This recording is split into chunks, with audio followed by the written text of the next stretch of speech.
Champ, champ, champ, champ. Perfect, perfect, perfect, champ, champ. I was gonna rip his heart out. I'm the best ever. I'm the most brutal and vicious and most ruthless champion there's ever been. There's no one to stop me. Lynx, conqueror. No, I'm Alexander. He's no Alexander. I'm the best ever. There's never been anybody as ruthless. I'm Sonny Liston. I'm Dan Simpson. There's no one like me. I'm from Nairclaw. There's no one that can match me.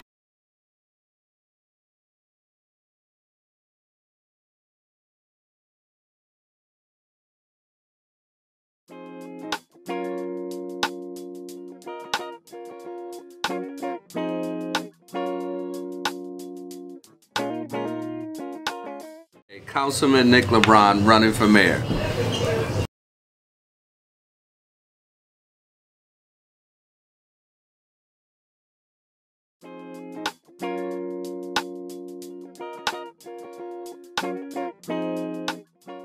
I was born and raised in Hartford, Connecticut.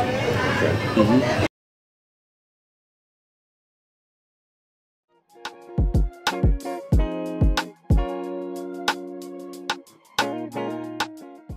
Well, I grew up all over the city, specifically north, south, east, except downtown. I was primarily raised in the West End, my formative years in elementary school, and then once I moved out of my mom's home, I lived primarily in the North End of Hartford, all over Blue Hills. I lived in Westbrook Village, I lived in Chappelle, and now I own a home in the Asylum Hill area.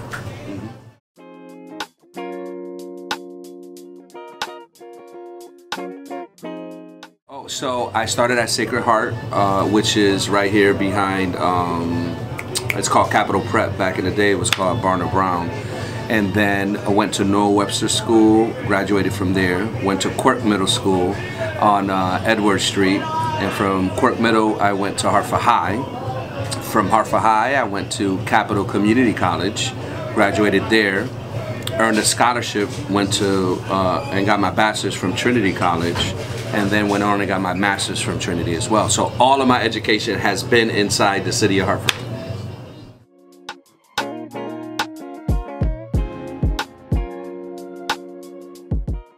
So me growing up, right now, okay, so I think my mom tried her best, right? And it was a loving household. We were taught family over everything. I think it's FOE, right? So family over everything. We were a very close-knit family. My aunt passed away when I was young, and so my cousins moved in with us, and my mom raised 6 of us. And so they are my primo hermanos. That's how you say it in Spanish, like brother cousins. But they're more like brothers and sisters, because when you live with someone in the home for 10 plus years, like they're essentially your sister and your brother. And so it was a unique home. There was always a lot going on, but mom grounded us. She was the role model for all of us. She was a social worker with the Department of Social Services. My stepdad was there. He was always working. He was the handyman, like he did construction jobs, fixing cars, whatever it took to make money. But they made it work. We were a working family, a working class family, but I would say living check to check. But there was a lot of love. Mom believed in education, and she also had faith and believed in spirituality and faith. And so we went to church Tuesday, Friday, and Sundays. And that was an important part of us growing up.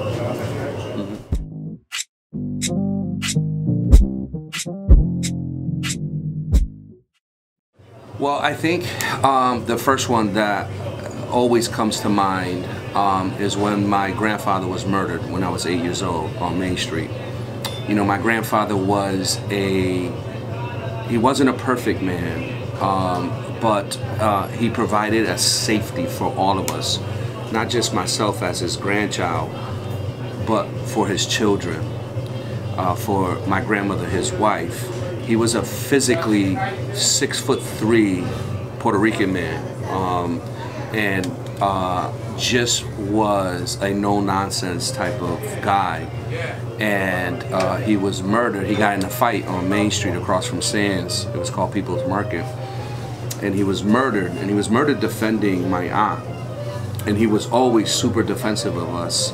And I just remember the security I felt in Bellevue Square when my grandfather was alive, and visiting over there and being able to walk and go to the stores, and everybody knew who my grandfather was, go to the playground, and you know, there was this safety there that he provided, because my dad was a young dad, he was a teenage dad, and my grandfather provided that. And then when he was murdered, I remember the next day it changed. Like when I went to Bellevue Square, it was different. My grandmother wouldn't let me go outside. I had to be watched whenever I walked to make, I had to be chaperoned, if you will. And it just changed, and it really took the rug of safety from underneath me. And so that was my first tragic experience.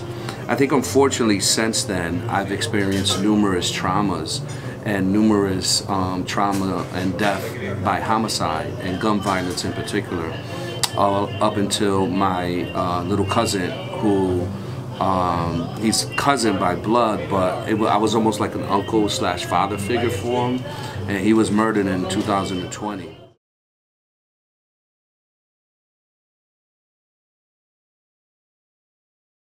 It continues to take the veil of safety, because I think about, if you think of full circle, my little cousin Kiki, let's give him his name, he never experienced my abuelo, right? He never experienced him. He was a baby, as a matter of fact, and he never experienced abuelo. And you know, you wonder like what our lives would have been if we had that, and what my father's life would have been, and what, you know, my aunts and uncles would have been, and the things and the risk factors we were exposed to with his murder.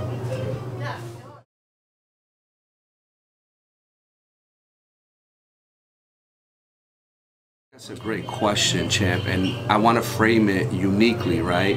In that my mom moved us to the west end of Hartford so I could go to school at Noah Webster. But the community at Noah Webster, I think, was markedly different than the communities that were experienced in other neighborhoods. And so the kids that I went to school with didn't experience the experience that I had. There was poverty. You know, we lived on south of Farmington Avenue. Some folks in the West End call it SOFA. But even then, I lived in Clemens Place. It wasn't like other neighborhoods in that way. And so, you know, I had to walk with that in school in isolation. I couldn't share that with anyone. So this was me as a young kid having to hold that and go to school with that, and not really being able to share. As a matter of fact, when I went to play with my friends, I wanted to get away from all that, you know, so I wouldn't share that. I think when I became an adolescent, it became much more prevalent for me when I went to Quirk Middle, because we were exposed to different neighborhoods, and I actually became connected with people who had similar backgrounds with me. I love my friends from Noah Webster. I'm still friends with them to this day, but there were pieces of their lives that they were incongruent. And so by allowing me to be at Quirk Middle, it allowed me to connect with people that have some of the similar trauma background and trauma history and the impacts that have in your life. And so I made a lot of great connections at Quirk Middle and at Hartford High, and was able really to talk about things that were unsaid when I was younger.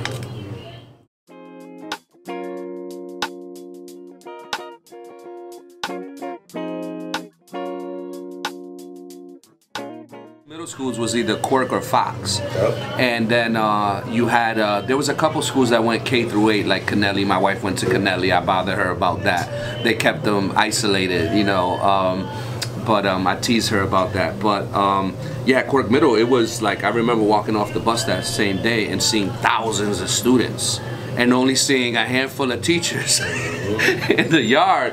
And I'm like, how is this supposed to work?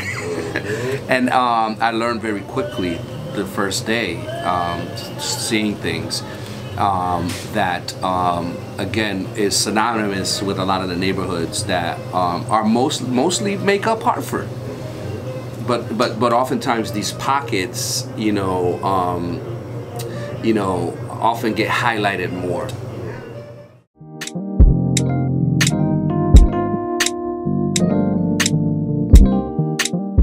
think my first one is my Uncle Cooch. So my stepdad was always in my life. He's my dad. He raised me. So my dad was in and out of my life. He was in and out of prison, and then he became a born-again Christian and became more involved in my life when I was a teenager. But he, you know, so my dad, what they call in Spanish, pendiente, right? And it's just not a word that translates well to English. Like, he was around, like he knew me, he would visit me, I would visit him. I love my dad. But my stepdad raised me. His name's Chester. Let me give him a name, Chet. And so he influenced me, but Chet was just different. He was a dad. He was that type of dad, like, I'm gonna work, I'm gonna take care of the, you know, bills. I'm gonna show you how to do man stuff, like tie a tie. I tuck in my shirts because of him. I learned how to shave because those type of things. But the person that I opened up to the most was my Uncle Cooch. He was someone who was my mom's younger brother, but he was at the time he was involved in the streets and the gangs. And he was able to tell me things in a protective way that wasn't veiled, right? Like, oftentimes we have teachers who talk to us and say, oh, you know, don't do drugs, or you know, these blanket statements, and expect us to just stop there. Like, okay, you told me not to do drugs, so let me not. But my Uncle Cooch was able to explain things in a way from his perspective of understanding and been through it, and understanding the nuances of how the drugs was going to come across my path. Not just don't do drugs. Listen, when you go to that house party, or I heard you're going to a house party in the hut. I remember having this conversation. I haven't talked about it since this day. So I remember I was going to go to a party in the hut. You know where the hut at, right? So, and I was all cool, and you know, we were talking, and this was way before my wife. I just want to make that clear. Way long time ago. And I was talking about, like, you know, the girls are gonna be there, and I know I like this girl and that girl. He's like, he wasn't even listening about that piece. He was like, they're gonna be smoking weed, they're gonna be drinking, and I didn't even think about that. Coming from Noah Webster, going to Quirk Middle in the 7th grade, this is my first house party. I didn't even think about that, but his mind was in a different place. And of course I had the don't do drugs in my mind. We all did, right? But was that really, that blanket statement really gonna protect me at that house party? Or was it my uncle who went beyond and said, how are you gonna do this and that? He knew I wasn't gonna be prepared for that, and told my mom that I shouldn't go, and I didn't go to that house party. And I was mad at him for that, but he knew another level of what I was going to experience. And so to this day, my Uncle Cooch is still very influential in that way, and being able to talk about things in a way from a kind of a street credibility lens.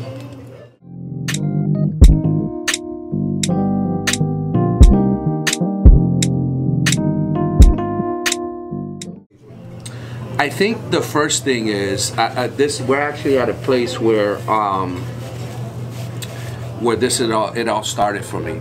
So we're at Aquí Me Quedo right now, and my favorite restaurant in Hartford, by the way. Come check it out. So adjacent to here, a block away, is Quirk Middle, right? I think it's called Global now, and they got that field. That's a nice turf field. We ain't had that turf field, by the way. It was grass, right? And so I remember going there with my son, Nick Jr., and Coach Black was there, who's also influential in my life too. And he helped me learn this youth engagement piece, and really been a mentor for me in that way. So I go out there for Nick Jr. to play football, and I think Nick was 7 at the time. Nick's now 28. And Coach Black was out there by himself with 60 kids. And I had no idea about youth sports or youth involvement, but what I did know is, like, just me being there, another adult, will help him. It's just for sure numbers, right? It was a 60-to-1 population, now it's 30-to-1, right? We just reduced it in half. And I remember going out there and bringing my son, and that was my first experience, like, just being here. And then from that point, I evolved to the point where, like this, where we were at now, the kids were so connected to me that they depended on practice. So when it would rain, what we would do And I was going to school at the time.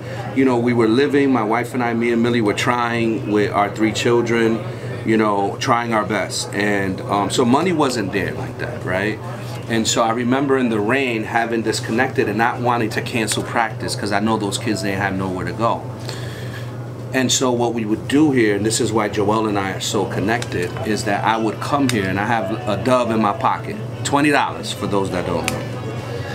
And so I have a dub in my pocket and I'll come here and I'm like, Joel, look, I only got a dub. I got these 40 kids. So Joel, what we would do, we have a TV right here before this reset up. And I always had a video camera at the time to record the game, record practices, because the kids, they love that technology piece. And so Joel will match my dub. So with $40 worth of what we call frituras here. So like basically the dollar menu of like Puerto Rican places, right? And we would cut them in half, picarlo in half, or cut them in half. And so, you know, $40 worth of stuff, we cut them in half. It's 80 pieces of food. And then we would give the kids water. Hartford's finest water, right? And so they have water and a little piece of food. I put the film on and we'll be here for an hour. And he gave us that safe space, and so the kids were safe for an hour. And that's really where it was like I would put the video on and I was teaching them lessons, but really just understanding that this hour is a protective factor hour, as they say in fancy words in psychology. This is a protective factor for them. You know, this hour increases their risk increases their protective factors and reduces their risk factors, right? So every hour that we increase, it reduces their risk factors. And that's where my lens changed, where it's like, we have to increase the protective factors, right? The positive factors, because it's not a zero-sum game, right? You increase the protective factors. You can't be involved in risk factors. You can't, right? And so that's where I really became understanding of that and really grown to that place and partner with a lot. There's so many people in this city that love this city and have a same story as mine.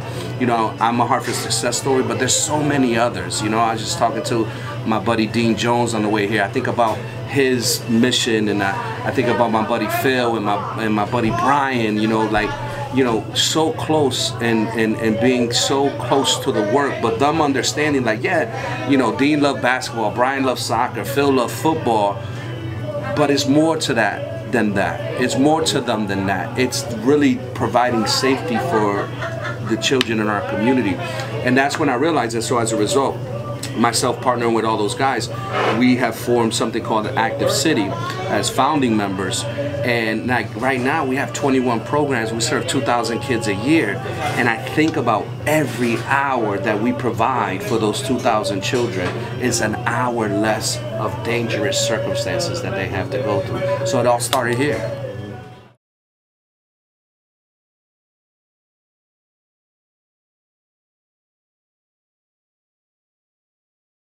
You know, I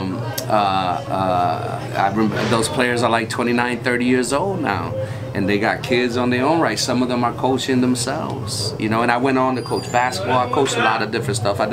After the football, I did girls basketball, because then I pivoted because I wanted to fill gaps and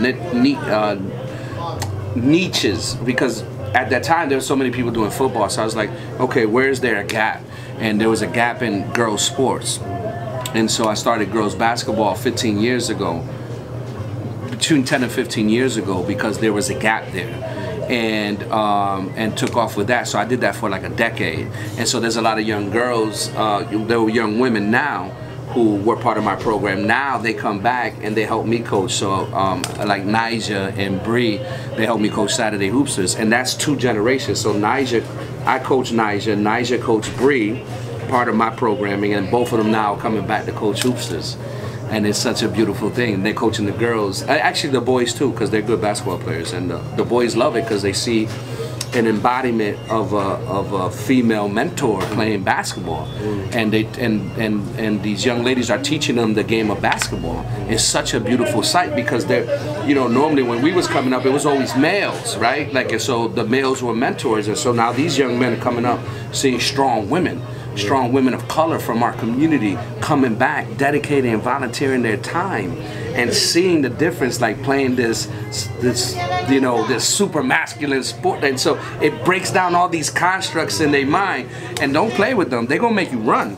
Like and if you mess up, they're tough. I have to tell them, like, yo, chill, like, you know, let the kids have fun. They're like, no, they gotta do it this way, but I love it, you know, and it's full circle.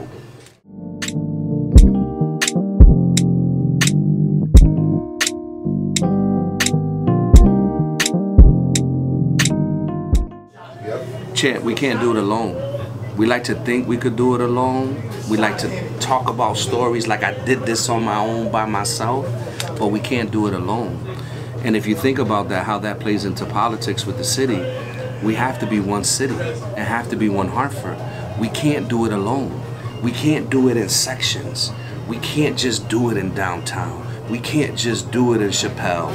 We can't just do it in Norway. Like, all of these things, we have to do it together. We gotta unify this city. The politics in the past have created divisiveness amongst us. Like when I talked about like the football, right? Like, yes, I wanted to beat Phil's Hurricanes team. Yes, for that week. But when I came up for air and at the end of the season, he was my brother. So we came together through sports, and it really is a microcosm of how we all need to come together. And so often the people in power that are the typical traditional people in power that hold the scripts and the playbook, they want us to fight each other, right? But it's not a zero-sum game. It's not this or that, it's both. But we can't get there unless we come together as a city. North, south, east, west, black, Spanish, Mexican. Even in the Spanish community, there's divisiveness. I was talking to some leaders in the Barber Street area, and they were like, you know, they said a story of like, you know, they were talking about Albany Avenue and how the black community doesn't own anything on Albany Avenue. And they conversely pivoted to me and they're like, see, y'all Puerto Ricans own on the Park Street. And I had to pause. I was like, you know, hold on a second. Do you know that that's a fact? He's like, yeah, it's all Spanish people. I said, but all Spanish people ain't Puerto Rican. There's only 2 business owners on the entire, I was counting it the other day, 2 or 3 business owners on the entire Park Street that are Puerto Rican. They're Mexican, Dominican, right? Think about that, right? They're not Puerto Rican, but we paint with these broad brushes because it helps us explain the narratives. It makes it easier for us. It makes it more palatable for us. So that way we can just say, oh, the Puerto Ricans are on the Park Street. We need to do the same thing on the Ave. But you need to go a little bit deeper and move away the leave and really unpack why that is. The Puerto Rican struggle is synonymous with the black struggle, right? It's the same thing. It's the lowest class of the Spanish classes, right? So, like, you know, and there's other things with Spanish, and there are things that are specific to black communities too. And I agree, on the Ave, we need more community ownership and black ownership. It's no doubt about that. But don't make the comparison. That's a false narrative. Use correct factual evidence in order to justify your claims.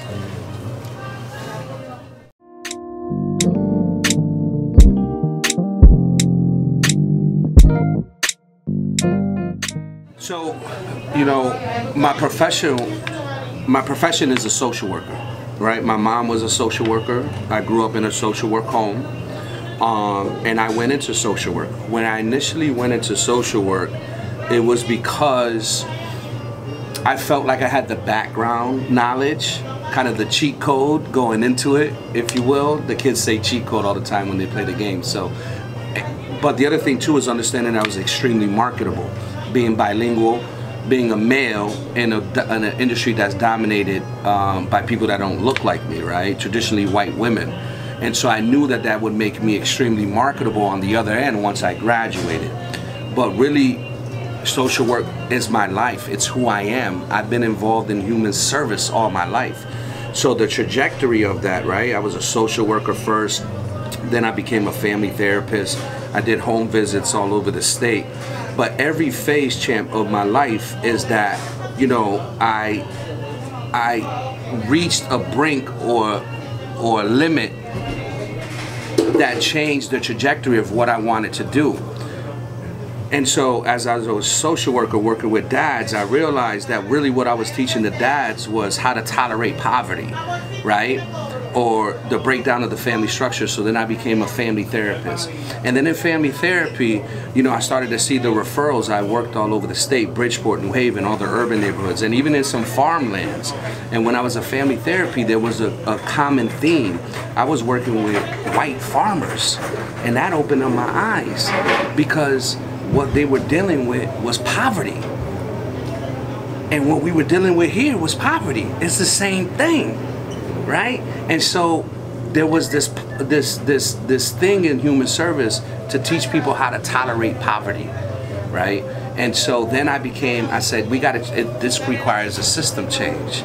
And so I became a community organizer. And so as I became a community organizer, at the time, Sandy Hook happened, the Newtown legislation.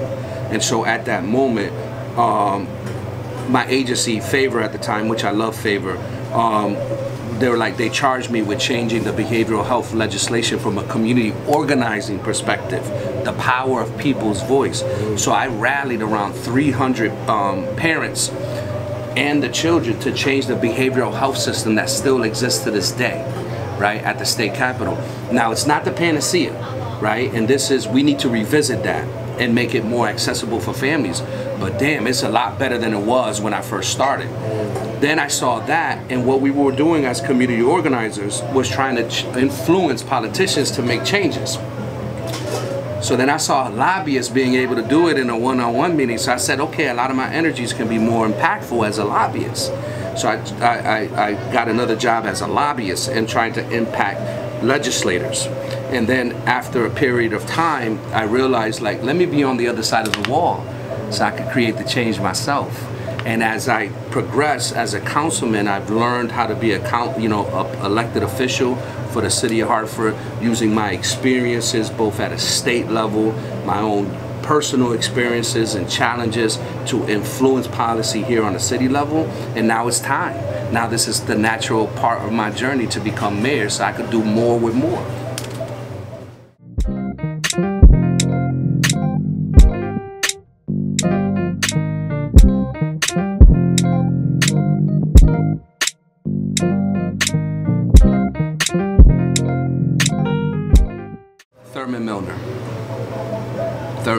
Mayor Milner, I think by far. A couple things. I think the easiest thing to be like, he was the first black mayor, African-American mayor in New England. I think that's easy to say, right? Okay, it's beyond that, right?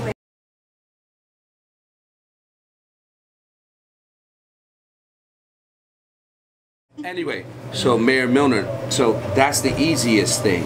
But what happened is that Mayor Milner gave the first representation that someone from our community can be empowered.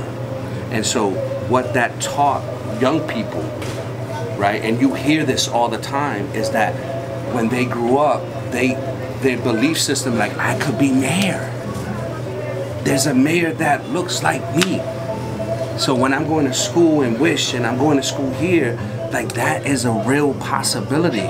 And he broke through that glass, and everybody from that point has to thank him for breaking that barrier.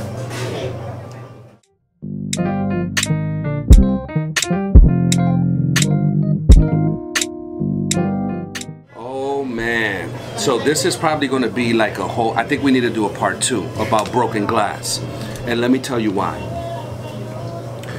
We have been conditioned to believe that broken glass is real. So I'm not denying or negating the broken glass that exists on our street. When we walked over here from Quirk Middle to Hakeem Ekedo to watch the video, there was real broken glass. But the broken glass is mental, and we've been conditioned that way.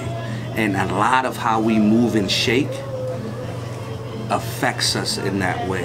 And my biggest thing in this campaign, I'm a teacher, I'm a coach, I'm a social worker.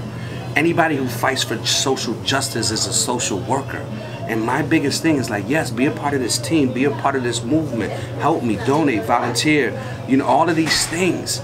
But the underlying theme with everyone in our community is teaching them to empower themselves, to their voice. Some of them people know that, and so that's a different conversation.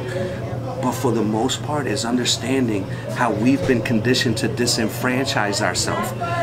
An example of this is just on February 28th. We have 500 people go out and vote for a state representative seat. 500. So you say, okay, is that good? Is it bad? Well, let me give you comparison. Middletown, with the same amount of people, had 2,500 people show up. 5 times more people. And then folks will say it was a snowstorm. Well, shit, it snowed in Middletown too. Right?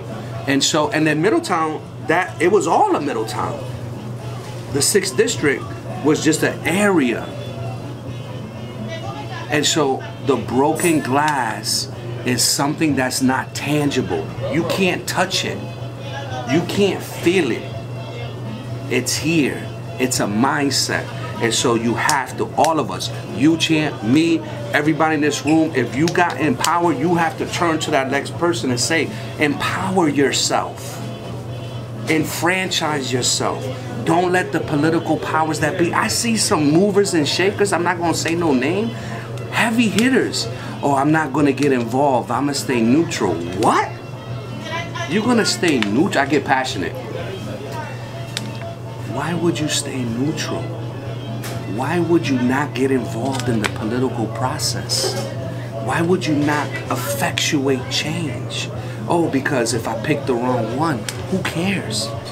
I'd be damned if somebody tells me how to influence my decision with me not coming to that decision myself. And that's the difference, is that the broken glass gets brought to you and they tell you, oh no, be careful, there's broken glass over here. So you don't even walk in that direction because it's broken glass. I'm saying walk, put on Timbs and construction boots and stomp on that broken glass, because that broken glass is a mindset that we all have to overcome.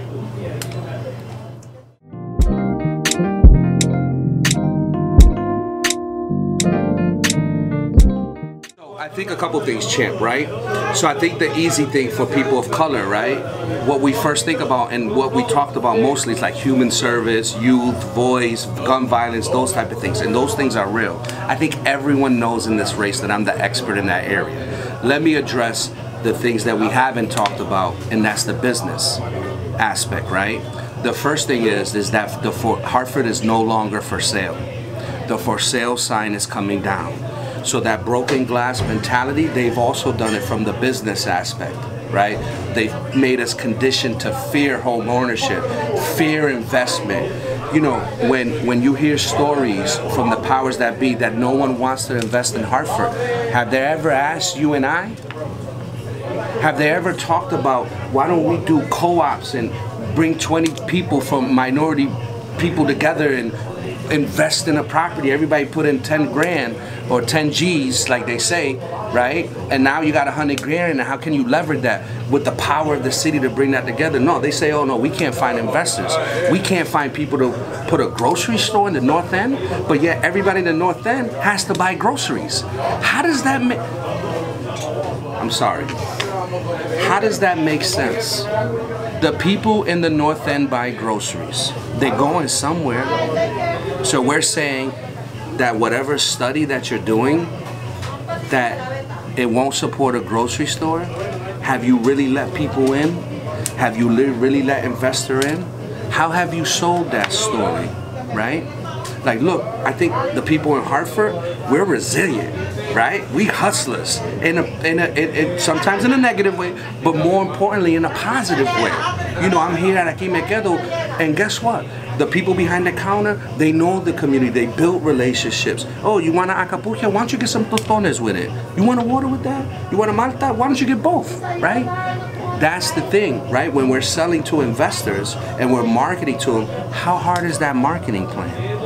Are we asking them, do you want some water with that? You want a Malta with that? You want Acapulco? Yeah. Or you just say, hey, listen, we got this property. Or, you know, who's selling us? Who is telling our story? And so I think that that's the important part, is that number one, the for sale sign for outsiders who continue to perpetuate poverty and capitalize on our poverty, this for sale sign's coming down, number one. Day one. I got a community of investors that look like you and I, champ, and we ready to go. And we hungry. And to the folks that get nervous, right? To the folks that get nervous about Nick Lebron running for mayor, it's okay. The water's warm. You could stay here. You could swim with us. The water's warm. We want you here, right? But understand that you can't swim in a pool by yourself and thrive. Let us in. We can all play together.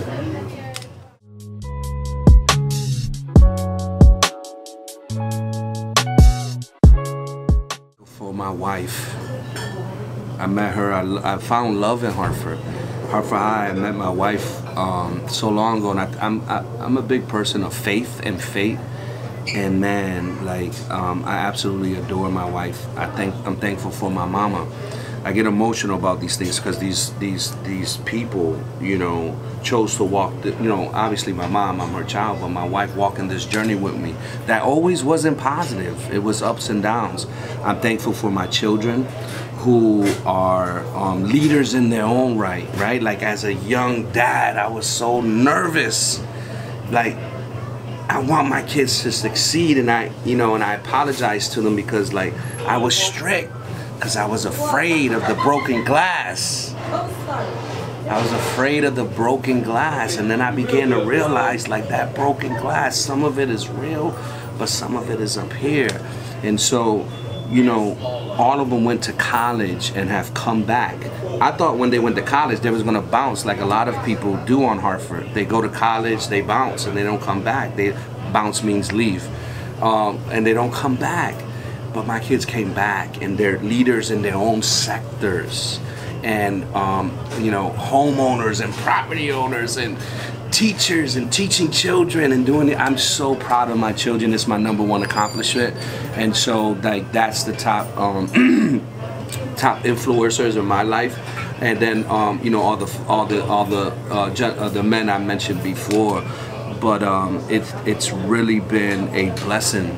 And I can't believe I'm here, champ. I can't believe I'm talking to you right now, and like you interested in my story. But I never thought that this would be the case when I was a 15-year-old, when I found out my wife was pregnant when I was 15. I never thought I'd be at this place. So this is all a blessing for me. So when I look at this and, you know, all the challenges that come with a political campaign, and I'm human, but oftentimes I just have to approach it with a smile, because God gave me this gift of my journey, and I'm happy to be here.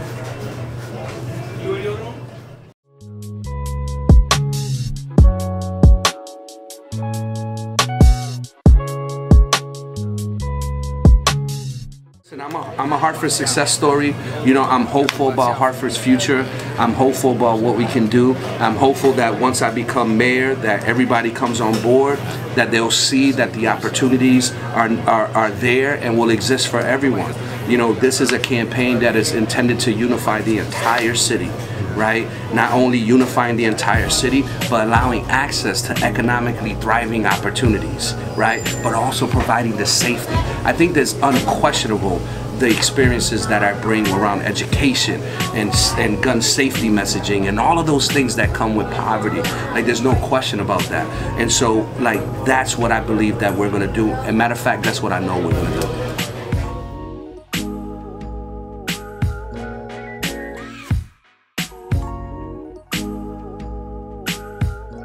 I'm a Hartford success story, LeBron for Hartford, IG, Facebook, website, LeBron for Hartford. Come volunteer, come donate, come hear our messaging. We have events coming up next week. The next big one is on March 18th at Piggy's.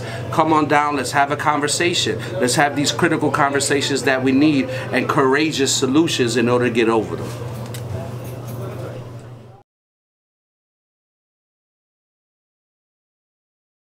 Yeah, chatting with Champ. The Champ is here, you know, boxer. You know, I was never able to get into the boxing thing, but, you know, I could throw a couple jabs here and there.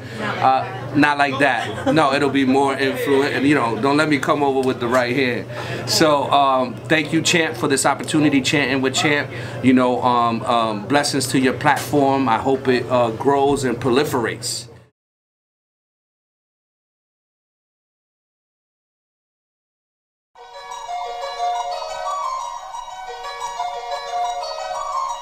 Champ, champ, champ, champ. Perfect, perfect, perfect, Champ, champ.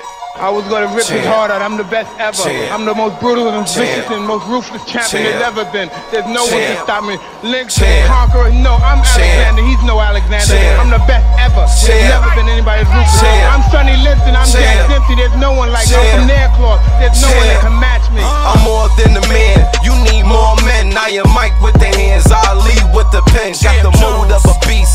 Fresh out the den. The code of the streets I got tatted on my skin. Watch your grill, cause boy I'm wanted. Champ been a threat like a left on foreman. Got the best performance, the best endurance. More cash like Floyd and I jab like Roy. Dedication, pain and the suffering is the tools I choose to do measuring. Cause niggas coming short, water in the sport. Speaking bullshit, feeding niggas pork. My bars enticing like a war with Tyson. I float with lightning, I spark the nicest. These niggas hyper, don't get hyper. I'm an animal, fuck around and bite ya. Niggas show respect when I come through. Bitches get wet when I come through. I always been a threat when I come through. Shit, I feel like the best when I come through. Niggas show respect when I come through. Bitches get wet when I come through. I always been a threat when I come through. Shit, I feel like the best when I come through. Hunger is deep, ocean tight. I chew through beats and probably overwrite. I gotta overwrite to get your head straight. How many shots can one man take? I'm in my best shape with a hook like Drake. Ringing niggas' ears like Dr. Dre. It's love and hate, go and ask radio. Raheem, but you don't hear me though. I'm stacking now, attracting crowds. Staying medicated like Pacquiao. I shock like tasers, had a lot to say, bruh. 1, 2, and down went Frazier. Uppercut razors, come and get shaped up. Ain't shit, Sugar Shane over here, bruh. Got the heart of the Zulu, stepping right to you. You know what it is when I come through. Niggas show respect when I come through. Bitches get wet when I come through. I always been a threat when I come through. Shit, I feel like the best when I come through. Niggas show respect when I come through. Bitches get wet when I come through. I always been a threat when I come through. Shit, I feel like the best when I come through.